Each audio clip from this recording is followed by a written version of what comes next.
So my name is Duncan Margovich. I'm the co-founder and owner of Better Ways CBD down in Brantford. I'm here in response to last night's Senate decision on Bill 6699, which was a pretty terrible Slim Jim bill. It was very complicated. It had over 125 pages. It targeted the existing 4-year running Connecticut hemp industry, which has been organically building and supporting the cannabis scene on the hemp and CBD side here in Connecticut since 2019.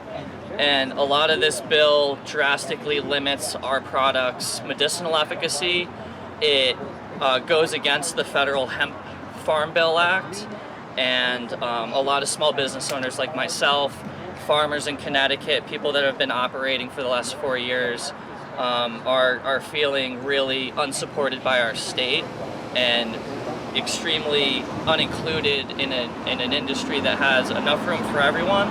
You know, the equity side touches a lot of things, and the fact that I'm gonna have to now tell people that have relied on me for the last 4 years that I can no longer help them, there's something very wrong with that. So let me say this, you're paying taxes and they're making life difficult for you. So where are you gonna get your products if this happen? So as of right now, we're in support for Bill 6700. That hemp bill would give us a reasonable timetable to repackage, reformulate, and just everything. We have to redo everything in accordance to the new law by October. There was an amendment added, recently that would extend that deadline. If it doesn't pass, then everything takes effect this July.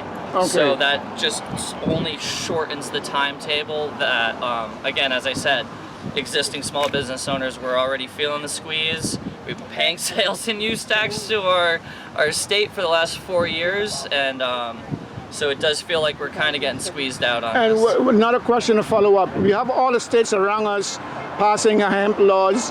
There's a lot of competition, Massachusetts, New York. What is going to happen if all of this happen? You guys be out of business. We're going to have to travel to New York, Massachusetts. So online sales will probably still continue, but our concern is this really awful phenomenon called regulatory capture. It happens in other industries, right? And that is where there is a unhealthy influence of lobbyist money to only really benefit a certain few to command that industry, and that is happening across this country with corporate cannabis. And it doesn't make sense that companies are allowed to operate in states where they're already shuttering their businesses in multiple states on the other side of the country.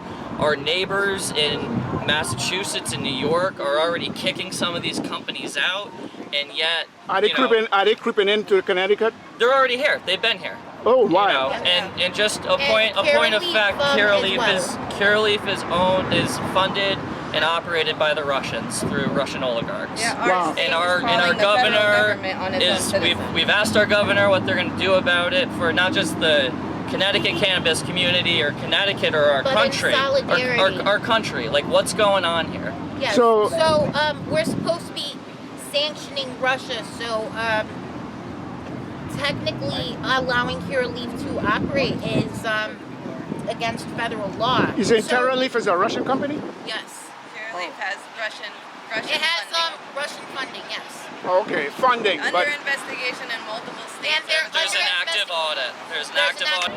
Is that when we lift from the bottom, we rise together.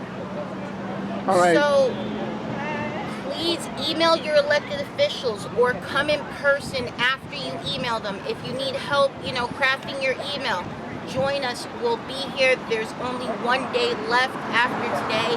So we need to make sure that our elected officials get it together, show a little bit of leadership, and we're going to light a match right under them.